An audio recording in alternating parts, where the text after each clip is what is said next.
John, was April the 3rd, 2022 a monumental day for you? March the 3rd, I think it was. Oh, it was March the 3rd, yes, was it? Well, monumental. Yes, it had been a significant time of my life spent in schools teaching and at the arts unit, but March the 3rd meant that I could just go home that day, and since then I've just looked after my kids and spent time with them at their school and making their music lessons happen and their tennis and everything, so it's been fantastic to just be able to do that without other things floating around in my head, competing meetings, someone calling 8 o'clock stand-ups or whatever they do these days. So, yeah, I don't have to worry about that anymore. So your life in the public school system is an amazing contribution. But let's go back earlier. So did music start for you in the public schools? Or did It did. Look, the first thing I did really was, my mum was a teacher before I was born, and she gave me a recorder, I think for the beginning of year 3, and a recorder book. She'd obviously used teaching at school, so I taught myself. But I was so lucky, I went to Dubbo South Public, and the teacher, my year 4 teacher, ran the town brass band, and he taught me, starting tenor horn and then cornet and then trumpet, from the year 4 until year 12. Now, not everyone knows where Dubbo is, but so just give us a geographical location. Well, it's 400 kilometres west of Sydney, so it's a big country town. It is a big country town, and became a city when I was about 2 years old, and it's famous for the zoo, the Western Plains Zoo, and Old Dubbo Jail. But I just grew up there. I spent 18 years there, and kept going back there. Still go back there with family. Yeah. So you were lucky with your music teacher at school. And what did you play? I started on tenor horn. Yes. And then played that for probably 6 months or so, but then transferred across to the cornet. And I remember, doing that in the brass band. It was all town brass band. There wasn't much happening at school in those days, in bands and orchestras. But I definitely remember the state band championships came to Dubbo when I think I was in year 10. Was that the only time they've come to Dubbo, you know? The only time that I played in them in Dubbo, yeah. Yes. And I remember Boozy's had a stand there, and I had my mum and dad. Hawks. Yeah. not the local brewery. Yeah, no. Yes. And Boozy and Hawks and Peter Walmsley helping me select a trumpet. All those things just stick in your mind. I remember it cost $420, and it was a big deal in 1978. Absolutely. Yeah. And you still have that trumpet? I do actually, yes. It's sitting in a case somewhere, but it's still in my possession. So you left Dubbo to come to Sydney? No, I went to Newcastle to Newcastle? go to study. Right. Newcastle Conservatorium. And what was that transition like? I mean, Newcastle's a bit more gentle than yeah, coming to Sydney. It's a big country town, and I guess it still is. It's quite parochial, Newcastle, so coming in from the outside can be a challenge at times, but you develop a group of people and friends that you associate with through the con and through music in general, and then through teaching. I still have contacts up there and thoroughly enjoy those memories. So you did a music degree, or did you do an education degree? Bachelor of Music Education. Yes. And I did a coincided a DSCM at the time. And what's a DSCM? Diploma of the State Conservatorium of Music. Yes. So, yeah. Performance. But I started that probably 3rd year, and I decided not to continue once I'd completed the BMUS Ed.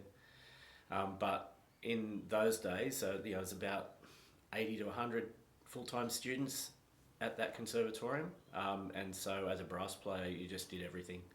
You played in the orchestra and the wind band and the brass ensemble and the big bands, and everything that was on, you were playing, and it was great. It was a wonderful opportunity. Yeah. So you then went out teaching, off teaching. Where was your first post? My first post was, I actually got a K to 8 music job at Bulahdelah Central for a couple of days a week there for a term. Which is just up the coast. It's up the coast, yes. But then my cousin, who was teaching out in Singleton, reached out and said, "We've got a music position here, are you interested?" So I took that on and was there for 3 years. Was that at Singleton High? Or? It was, yeah. Yes. Yes. And that was, it was a school of about 1,200 students back in those days. And Singleton was, I guess, famous for the mines and for the army, but the amount of music happening there, Pauline Harrison was my colleague at the time. She'd set up some amazing things. Annual school musical, a wind orchestra.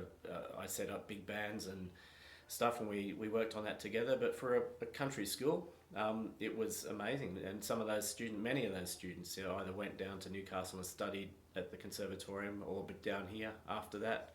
And Singleton Town Band is actually one of the oldest bands in Australia, if not the Yeah, oldest. yeah. And also there's a community, the Christian Israelite community up there, and they're brass bands are a huge part of their culture. Yes. So from Singleton High School, how long were you at Singleton? I was there until 86 to 88, and then came down to Sydney and was actually transferred to South Sydney High School. And I arrived, and the principal said, "No, we don't need a music teacher."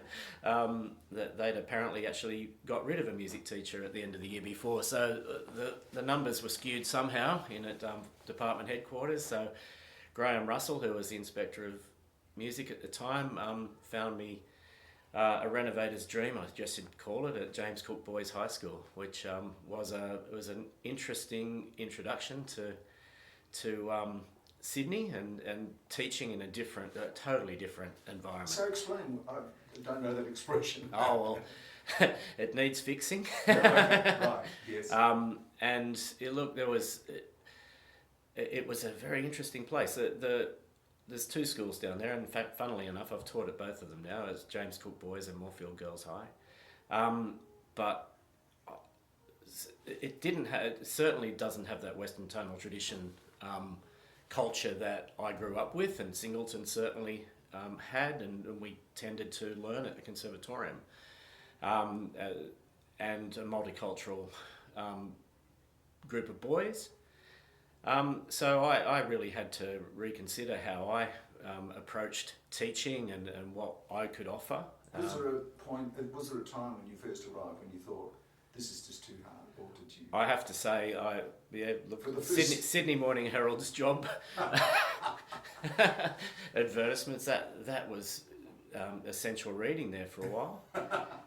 And look, I've mentioned the arts unit quickly before, but I had met people from the arts unit the year before I came to a state camp, and so I reached out there. And one of the things that did keep me going was going in and working with the arts unit of a Tuesday afternoon on their big bands. Right. And then later in the year I did state music camp and HSC marking. It just gave me that little bit of a gap to be able to sit back and we can do this. Yeah. You can use the skills that you had whilst you gain new ones. Yeah.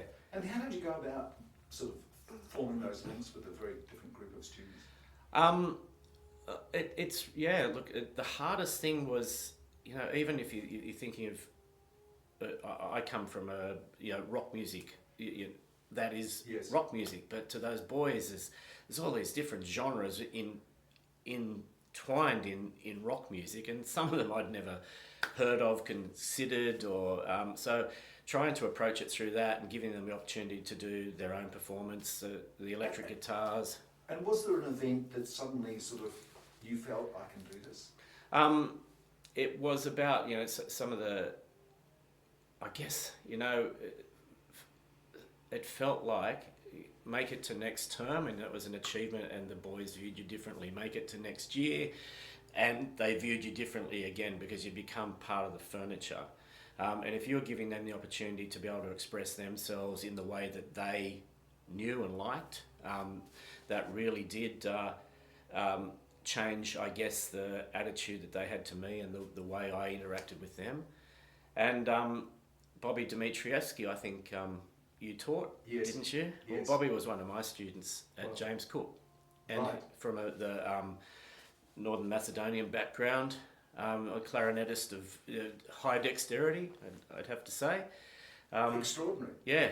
And what's amazing is that his father, who drove scrap metal trucks for Sims Metals, was a clarinet player of extraordinary ability, Yeah, but from a completely different genre of music. absolutely. And so trying to develop an understanding of where they were coming from and where we were going to head together. And if I see Bobby these days, it's really, we have a great amount in common. And well, what does Bobby do now, John? Teaches clarinet, doesn't he? No, Last time I spoke he's to a him. class music teacher. Oh, wow. At Trinity Grau. I didn't know he'd taken it that far. Yeah, I last time I saw him, he was certainly teaching the clarinet. He's known to his students as Mr. D.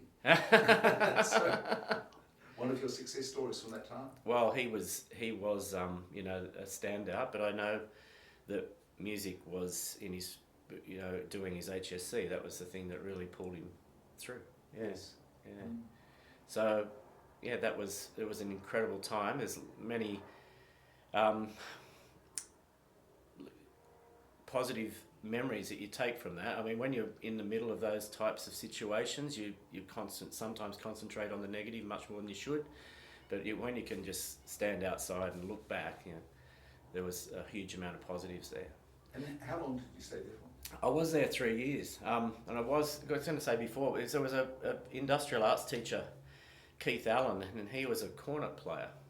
So I made that connection, and he was in the ambulance band in those times, but had a great history as a fine soloist. And I unlocked a storeroom under the stairs, and I found an entire brass band of instruments. And from the early 70s, this school had a fantastic brass band program. And in 1970, the Queen had visited as the part of that bicentennial Cook voyage, and that because it's called James Cook Boys High School, there was a visit there, and I'm assuming that the brass band played there as well. Probably played Royal Britannia. Yes. Yeah, so that was it was an interesting time, but it was certainly fundamental. Interesting, John, that brass band happened because of a music teacher of an individual who built up something that was obviously extraordinary. Yeah. And the power of one. Absolutely. And it's when you come to look at schools and the cyclical nature of schools, it really does depend on that individual and who they take with them at the time. And it's disappointing that the staffing of schools doesn't consider what's there when they're deciding who should be there next, because the kids can sometimes miss out in a huge way because they might be in year 7 or 8 and that person moves on and the next person through no fault of their own may have no interest in that style of stuff. That's right. Yeah. So from James Cook? Caringbah Selective High School. So that was my first attempt at doing a job application into a school. Right. Yeah, and so I got that on merit. I was there for 4 years, but it was one of those schools that the person before me had been there a long, long time. And I guess I came in and those students, the selective background, it does make a big difference into capacity, I guess, to engage with everything, I have to say. It's not just music, but you'd see these students engaging with the drama and the dance and the debating and public speaking and the music, and you think, how do you have time for any of this? So was that a bit of a problem? No, in the end, there was times when you'd turn up to a rehearsal and half the band wasn't there, and you go, oh. But some of those were the best rehearsals, you'd get over that and just move on. And none of them were going to leave themselves in a position where they'd make a fool of themselves. They were doing the practice, they were doing the work. It's hard if you don't have the ensemble all together all the time, but they were all doing the work, and they were sponges, just everything. So what made you leave there? I guess a frustration with a bit of a ceiling that came in the department at the time. There was a freeze on promotions, and how much do you say about the government? The government makes decisions that sometimes make no sense, but there was an employment freeze. However, decision was made. So I looked at it, and then I saw the head of music at Skaggs Darlinghurst came up So I applied for that, and I was successful there. And had a good year there, but I only spent a year because the next ad I saw was for the instrumental music coordinator for the department at the arts unit. And so I applied for that and was successful, so that was cool. And that was 25 years ago, was it? Or? That was 96 into 97. Right. Yeah, so 97 I started at the arts unit. And Yes. did you think that was the best job in the world? Oh, it was huge. Yeah, it was one of those jobs that you got to work with the students who are just crying out for it, you know, like the wind orchestras and the symphony orchestra. We set up some big bands that hadn't been there previously. The opportunities that I got, but I could also provide, you know, that was amazing. And so, you know, festivals at the Opera House or tours overseas with visits to big jazz festivals and other types of things, and also to those students who are pretty much based in Sydney. Sometimes you'll have students that come down from Newcastle or up from Wollongong. They have a huge opportunity that maybe the country students don't get. So I was really adamant that these groups should also get out into the country each year and be able to impart some of the things that the benefits that they were receiving. So the boy from Dubbo's still in you? Absolutely, yes. Yeah. It's tough. I remember back, and I assume that students have a better idea these days because of the internet, but I'd been to some Pan Pacific camps as a student in Dubbo. I'd been to a state music camp, but other than that, I had no idea of what was out there. And it was fortuitous that the careers advisor came and tapped me on the shoulder one day and said, "Oh, look, there's a music teaching scholarship at Newcastle. Are you interested?" And until that point, I was enrolled in ANU for accountancy law. So. Well, you were a great loss for that. So you're at the arts unit, which is providing music services for schools, children from public schools. Yep. And then along comes something monumental in the year 2000, and you were involved in that. Yes, the Olympic Games opening ceremony. So I got involved in that in 1998. Actually, the Bill Lutt won a contract to put a marching band on the field at the opening ceremony, and so my first contact was to be in LA with all these people that run marching bands in the States and the people out of Asia, Southeast Asia that run marching bands, and put together a plan of how they'd put 2,000 musicians on the field. And in the end, New South Wales put together a band of about 300, of which I was responsible for putting on the field. Not that I trained them how to march, I'd have to say, but it was huge. And I don't know if you remember at the time, there was a bit of a public outcry when the media first found out about this group, because there was so many from outside of Australia participating. So the end result of that was that we got some more students in from New South Wales and Australia and Queensland. So yeah, it was a huge thing. Got to see the machinations of that type of thing, but the amount of work that those students put in. I know. Yeah, and they camped out in Bathurst and practiced on the grounds of Charles Sturt Uni there for a fortnight. They'd be on the bus and back into the stadium, to practice at night, and then back out to Bathurst. There was, I think, cases of trench foot almost, because it was terrible, cold, muddy weather. Yes. But the experience was something incredible, and I'd have to say it's the only live music that was performed in that opening ceremony. Yes, there are people who say that they mimed at the Olympics, but yeah. not the band. No, the band, and they did that the entire. So they did their on-field display, but then stood at the sides and played the entire athletes' march, and I think that was about 2 hours worth of music. Yes. Yeah, so all by memory, and all live. Was that one of the highlights of your life, John? Where were you on the night? Don't tell me you were at home. No, I was sitting up in the choir miming. Oh, look, because it depends who you know, doesn't it? So There was a couple of us up there that had never been to a choir rehearsal, but we figured out that the speakers are over there. There's nothing here, so no one's ever going to put a camera on the choir singing because there's no way the sound's going to match. So we'll sit up here, and we were there when the flame got stuck on the way up. We're about, I guess, 10 metres away from all that, and all the people in the background running around telling us we had to get off because they didn't know whether the water was going to electrocute the floors. So no, we're going to stand here and watch, thanks very much.